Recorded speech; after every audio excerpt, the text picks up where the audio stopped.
pessoal vai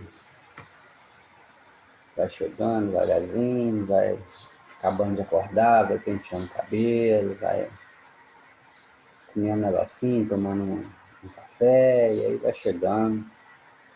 Devagarzinho, daqui a pouco tem os de costume, né? Que 9, 10 mais ou menos, que já é padrão, já é de costume. Então vamos lá, página 216 aí, parte periférica do sistema nervoso. O Evandro que entrou aí agora, 216. Parte periférica do sistema nervoso, para a gente dar continuidade. A gente falou da parte central. Vamos lá ver o que essa parte periférica aí tem a ver em relação a nós. Acompanhe aí. A parte periférica do sistema nervoso é responsável por encaminhar os impulsos nervosos até a parte central e reencaminhar as respostas aos diferentes órgãos e estruturas do corpo humano. Assim, a parte periférica do sistema nervoso estabelece uma comunicação entre a parte central e os diversos órgãos do corpo humano. Essa parte do sistema nervoso é formada principalmente por nervos e gânglios. Tanto os nervos quanto os gânglios atuam na transmissão de impulso nervoso para os diferentes órgãos do corpo e para a parte central do sistema nervoso, né, formada principalmente pelos gânglios e nervos. Na aula passada, a gente viu naquela figura na página 214, né, mostrando essa relação, onde, né, essa parte aí, os gânglios e os nervos se localizam, naquele esqueminha do corpo humano, onde mostra lá os nervos, o sistema nervoso e tal. E aí, né, ele né, estabelece essa questão da função, o que faz essa parte periférica do sistema nervoso, né? Então, o que né, é o resultado da função dessa parte para nós?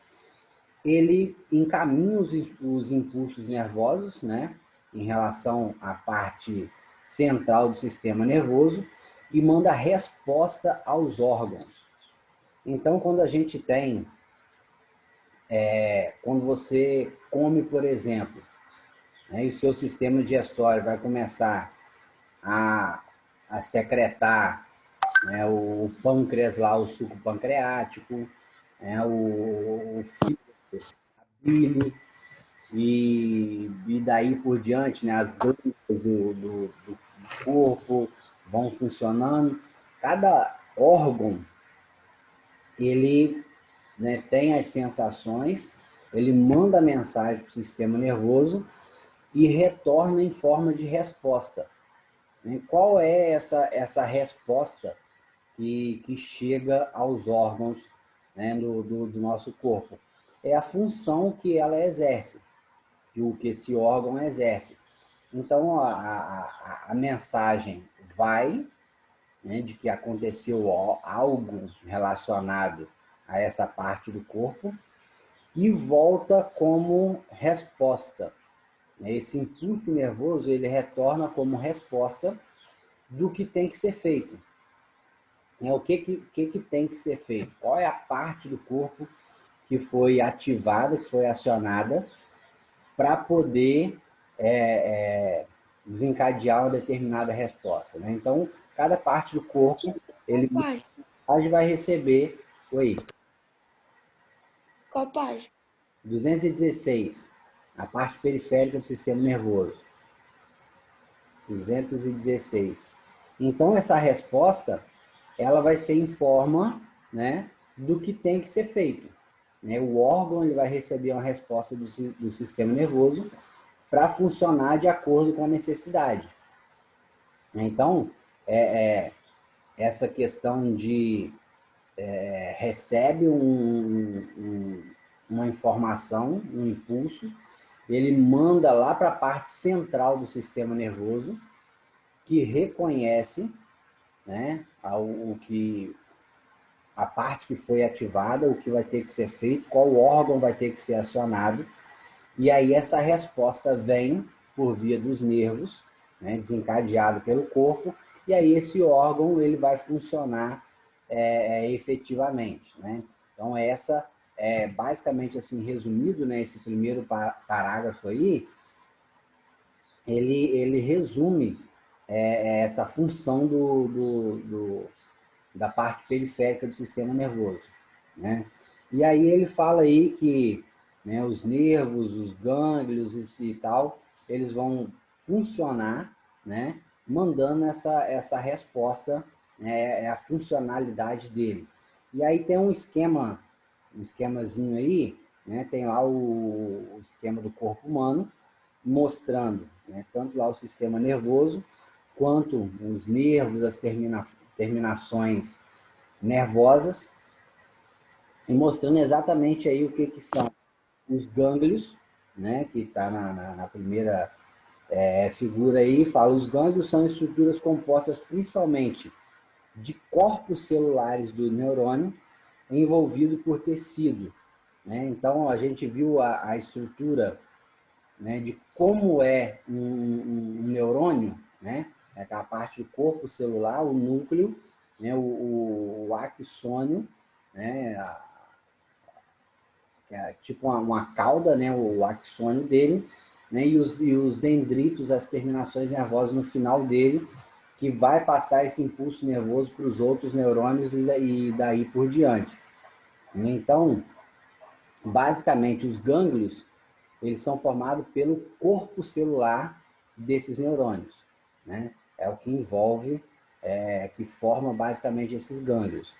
E os nervos são conjunto de axônios envolvidos por um tecido conjuntivo, né, que são nutridos pelos vasos sanguíneos.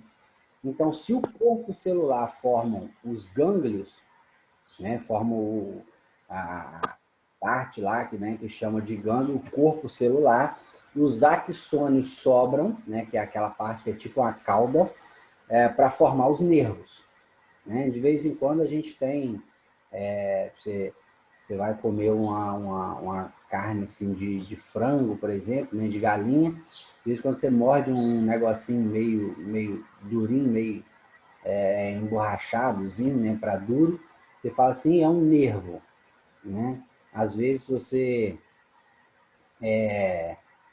uma carne de boi também, você morde um negocinho assim mais durinho e fala assim, é um nervo, né? Porque essas terminações nervosas, né, às vezes a gente até se confunde, mas muitas das vezes realmente é um nervo, que essas terminações nervosas você vê nesse esquema do corpo aí, nos outros mamíferos, animais, e, né, não é diferente.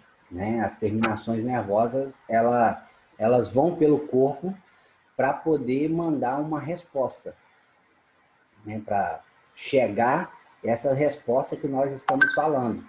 O que é sintetizado lá no sistema nervoso, né, central, o sistema nervoso periférico recebe e irradia, né, distribui essa, essa informação para o restante do corpo. Né? E o restante do corpo vai receber os resultados disso tudo através aí, né, desses nervos aí, dos gânglios, né, que a gente chama de terminações nervosas. Você vê que lá, né, nas nossas mãos, nossos dedos e tal, estão sempre, né, essa terminação nervosa que você vê na figura aí, né, elas terminam nas extremidades do nosso corpo. Né? Então, o nosso pé, dedos do pé, da mão e tudo, né, onde muitas das vezes terminam, né, essa, alguns desses nervos, né, e tudo mais. Então, por isso a gente chama de terminações, né, nervosas. Essa região do pé, da mão, são extremidades, são chamadas extremidades do nosso corpo. Logo abaixo desse esquema aí, né, ele faz uma pergunta assim, Em sua opinião, o que é uma atividade voluntária do organismo? E o que é uma atividade involuntária? Nós até falamos sobre isso na semana passada. Alguém lembra? Atividade voluntária e atividade involuntária. Alguém lembra? Nós falamos na semana passada.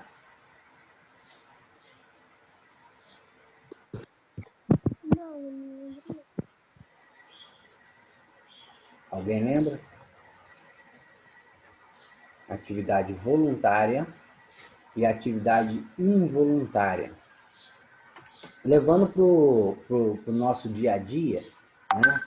Tá até agora aí na televisão, é uma Posso falar? Pode falar já. Atividade voluntária é quando a gente, eu vou dar um exemplo, a gente respira, a gente faz respirar. Essa é a atividade voluntária. A involuntária é quando a gente dorme e fica respirando, normal, sem a gente fazer nada.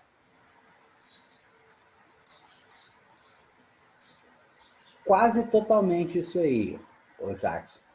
Só que uma atividade ela não pode servir de exemplo para as duas coisas. Ou é voluntária ou é involuntária.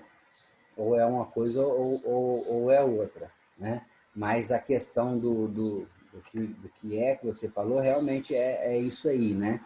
Eu ia até citar essa propaganda que está aí do pessoal falando para ser mesário, né, na eleição, né? Tá na televisão aí, seja um voluntário, né? Seja um voluntário. Por que tá essa questão? Quando você é voluntário, você vai e faz alguma coisa por conta própria. Você decide fazer, você quer fazer, né? Quando é uma questão involuntária, você faz mesmo sem querer. Como o Jackson citou aí a questão da respiração, né? A respiração é algo involuntário, né? Você não decide respirar. E às vezes, né, até que, por mais que você queira ficar sem respirar, né? Ah, você mergulha aí, né, vai para debaixo d'água, vamos ver quanto tempo eu fico. Você fica forçando lá para você não respirar. Aí é uma questão voluntária, né? Você decide não respirar. Aí, né, você está fazendo uma questão voluntária de não respirar. Quando você né, faz alguma coisa sem sua vontade, sem o seu desejo, o seu coração. Seu coração bate sem você, né, decidir que seu coração vai ficar batendo. É involuntário. Seu coração ele vai bater de forma involuntária. Você não fica ali, ó, tem que bater o coração. Tem que bater, ó, tem que, né, você ficar pensando ali, tem que fazer o coração bater. Já pensou se você esquecer de fazer o coração bater? Você morre. Né? Então, o batimento cardíaco, por exemplo, não poderia nunca ser voluntário. Porque se você esquecesse de fazer, né, estava morto. Então, o batimento cardíaco ele é involuntário, né, e tem que ser mesmo. Batimento cardíaco, processo respiratório, né, tem que ser involuntário. Então, né, a atividade muscular, por exemplo, ela né, alguns músculos que estão relacionados à atividade física, por exemplo, né, o bíceps, né, o músculo da coxa, né, panturrilha. Então, só vai ter função mesmo se você decidir fazer alguma atividade. Então, voluntário. Por isso o pessoal fala, venha ser um voluntário. Seja um voluntário de não sei o que lá, seja um voluntário para fazer ação social, é porque você decide fazer. Aí você é um voluntário. Quando não é algo que você decide fazer, aí é involuntário, né? as glândulas do sistema digestório, quando secretam, né, o suco pancreático, a bile, né, o suco entérico, os batimentos cardíaco, respiratório, as funções do sistema nervoso. Então, a gente tem algumas atividades aí, né, que são involuntárias, né, e outras voluntárias. Então, né, responde essa questão aí, 7. Continuando abaixo aí dessa questão. A parte periférica do sistema nervoso pode ser dividida em divisão autônoma e parte somática, né? Então, a gente tem a divisão, né, lá da parte central, a gente viu as divisões no sistema nervoso central, que tinha as divisões dele.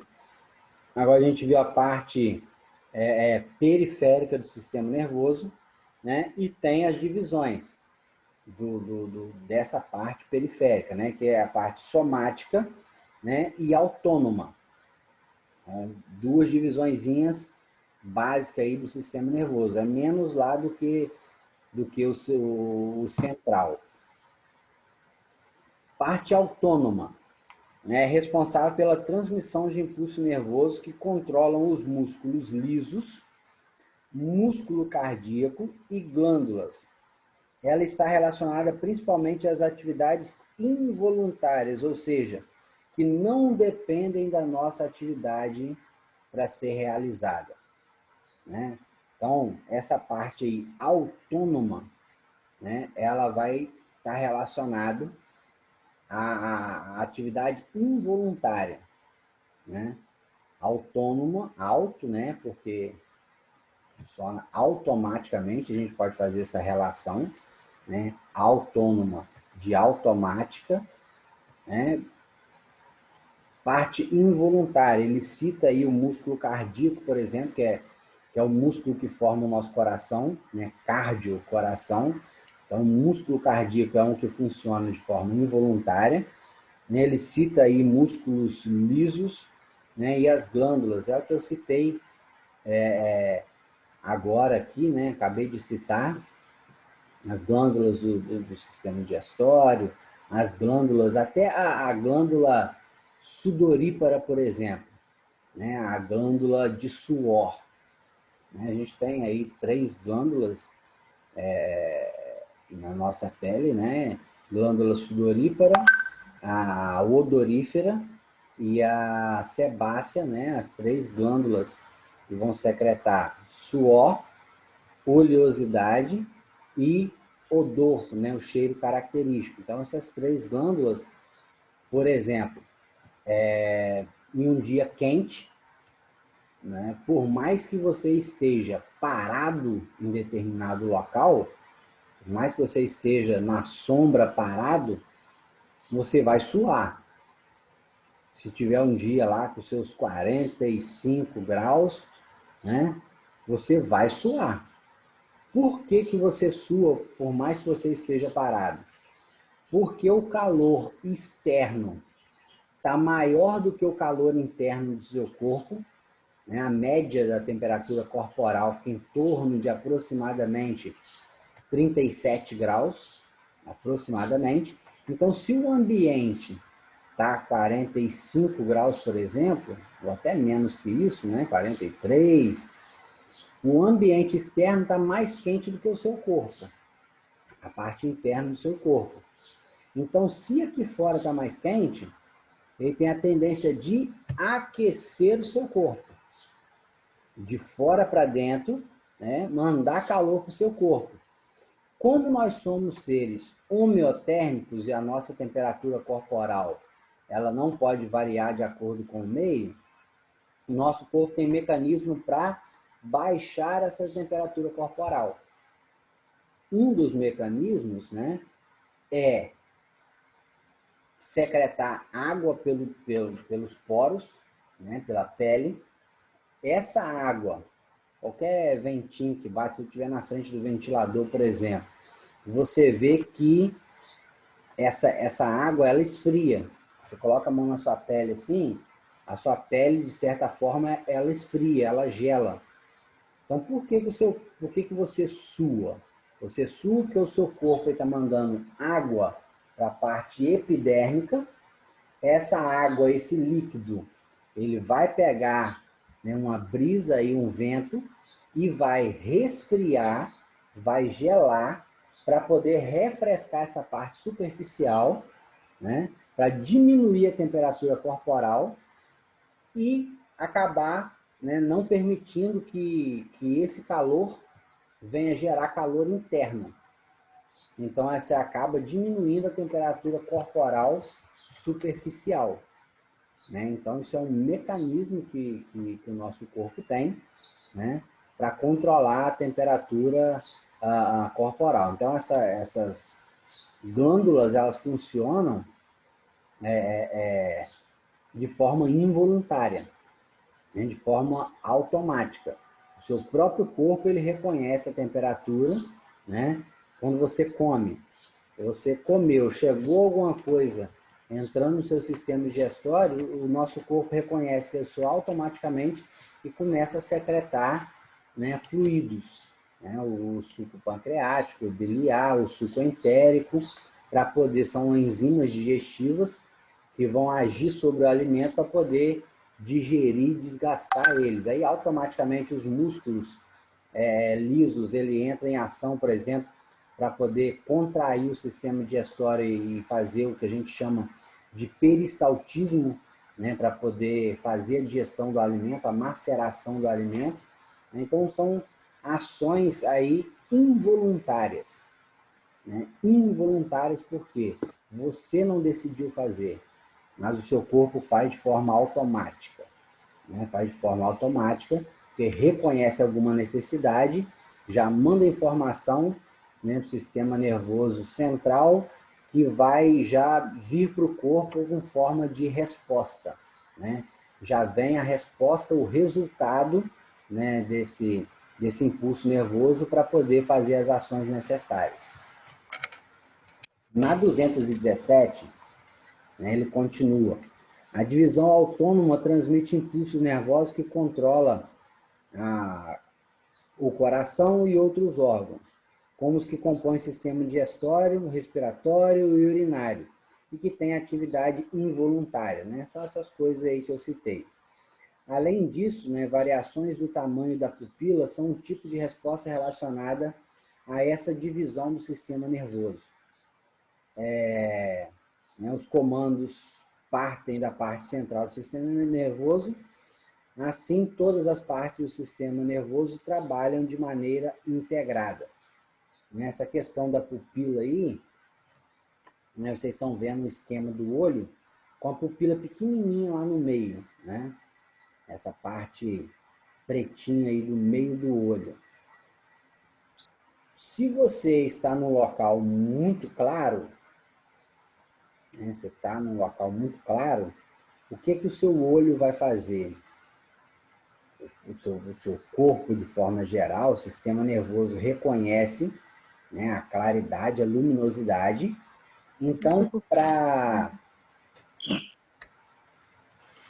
Oi. Nada não, eu ativei sem querer. Tá.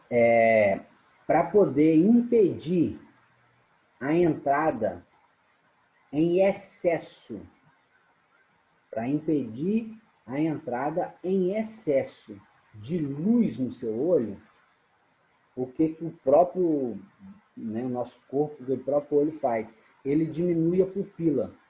Quando ele diminui a pupila, que ele fecha a pupila, ele impede a entrada do excesso de luz no olho. Quanto mais claro, menor fica a pupila. Quanto mais escuro, maior fica a pupila. Por quê? Quando você está num lugar escuro, sombreado, assim, né, com a luminosidade muito baixa, o seu próprio corpo, o que ele vai fazer? Ele vai dilatar a pupila para poder captar a maior quantidade de luz possível. Um exemplo, né, isso acontece. Se você está num lugar claro, né, igual está aqui agora, eu estou com uma certa luminosidade, né, vindo aqui de fora. se eu estou ali fora, com o sol claro do jeito que está, quando eu entro, que eu venho para dentro de casa, se aqui dentro tiver, de certa forma, escuro, janela fechada e tal, tiver um escurinho, na hora que eu entro nesse ambiente mais escuro, o que vai acontecer? Você não enxerga quase nada. Naquele momento, sim, você ainda costuma ver tipo uns flashes, né? Como se tivesse assim, uns flashes, um negócio, né? Uns focos assim, né? Piscando, que é uma reação da nossa vista. Daí uns minutinhos, 3 minutinhos aproximadamente, você começa a enxergar mais. Você já começa a ver as coisas melhor, né? Por que isso acontece? Porque esse tempo, né, que você fica ali vendo tudo escuro, né, e tipo uns flashes, é o tempo que a sua visão está levando para receber essa informação e começar a dilatar a sua pupila. Então a sua pupila vai levar um tempinho para dilatar. Quando ela dilata e se acomoda a esse ambiente mais escuro, aí você começa a enxergar as coisas. É igual, por exemplo, quando você vai dormir. Quando você entra para o seu quarto e vai dormir e apaga a luz, naquele momento inicial, fica tudo muito escuro. Fica terrivelmente escuro, né? E aí vem uma luzinha lá de fora da rua, né? Entra por uma greta, uma frestazinha, e essa pequena luminosidade que entra no seu quarto, a sua visão, a partir do momento que dilatar a pupila, ela vai começar a captar essa luz. Então, quando ela capta essa luz, né, o que vai acontecer? Você vai começar a ver o vulto, né, do seu guarda-roupa, né, da sua cômoda, né, o que tem ali no seu quarto, de uma prateleira na parede, você vai começar a ver, vai começar a enxergar, né, aqueles vultos. Por quê? Por que você vai começar a enxergar? Porque a sua vista já fez um processo de acomodação, de aumentar a pupila para captar toda a luz possível no ambiente. Então, aquelas frestazinhas de luz mínima que entra, a sua visão já capta, né? E começa a te mostrar os móveis, o ambiente, né? Por mais que esteja escuro assim, aqueles vultos já começam a aparecer. Né? Isso aí também é um processo involuntário, né? da parte autônoma do sistema nervoso periférico. Parte somática. Né? A parte somática transmite informações até a parte central do sistema nervoso. Assim, todas as... Não, e também aos nervos que levam as respostas dessa parte aos músculos esqueléticos. Ela relaciona-se principalmente às respostas voluntárias, embora também esteja associada, né, à parte involuntária.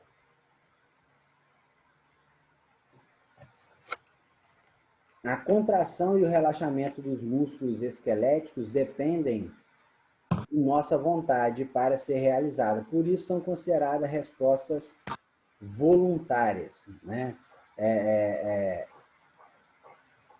Essa parte, então, somática. Ela também está relacionada, né, à parte involuntária, né, porque é resposta que vai no sistema nervoso central e retorna, mas ela está mais especificamente, né, relacionada a essas questões voluntárias, aos músculos esqueléticos, por exemplo.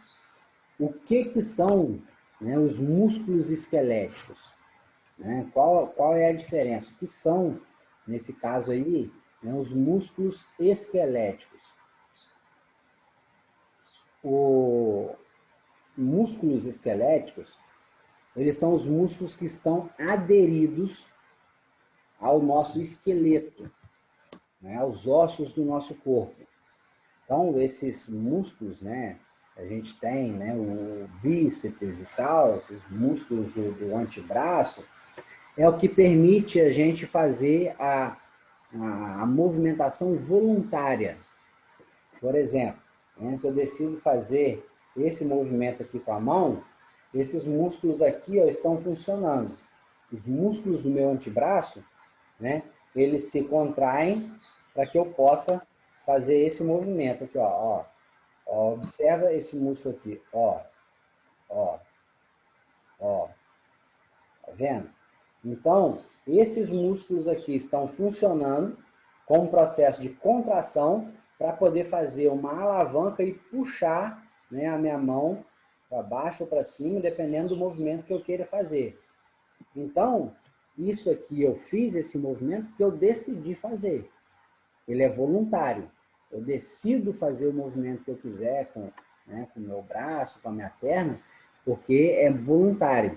Então, eu decido, essa informação ela vem através, né, dessas terminações nervosas, através dos nervos, e chegam ao músculo, né, de forma efetiva, e aí eu vou realizar o movimento que eu quiser. É claro que tudo isso é algo muito rápido, né? O nosso sistema nervoso ele funciona, né, muito rapidamente, mas é algo que eu decido, é voluntário, né? Então, isso aí está relacionado nessa parte somática do sistema nervoso, né, que é algo que eu decido fazer, né, voluntariamente.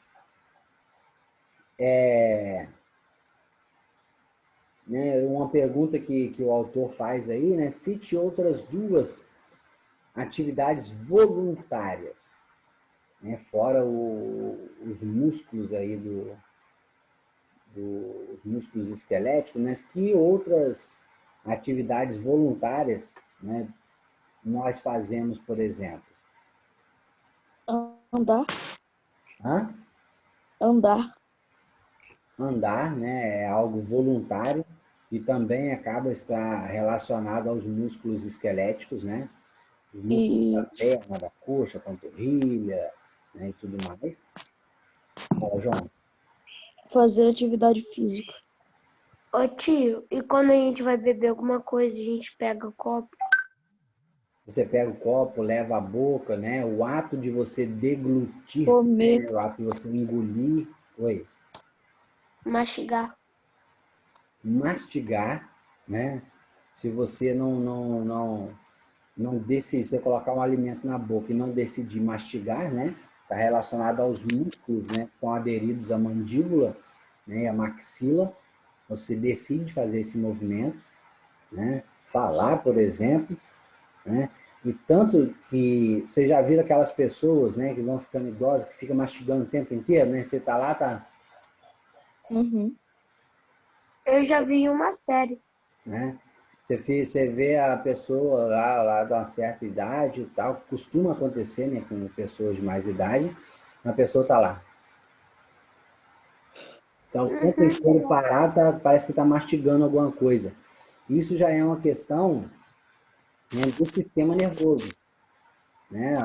A pessoa que tem Parkinson, por exemplo, que ele está sempre, né, tremendo e tal, aquela balançação do corpo. É uma doença relacionada ao sistema nervoso, né, que causa uma certa falha, e aí a pessoa passa a não ter controle disso, né? A pessoa, né, movimenta, treme o tempo inteiro, essas pessoas que ficam, né, mastigando o tempo inteiro, já é uma questão, né, de perda de controle do sistema nervoso, que aí a pessoa fica fazendo ações que seriam voluntárias, mas que passam a acontecer de forma involuntária, né? Então já é um processo de falha, né, mesmo do sistema nervoso, né, para vocês terem uma ideia, né?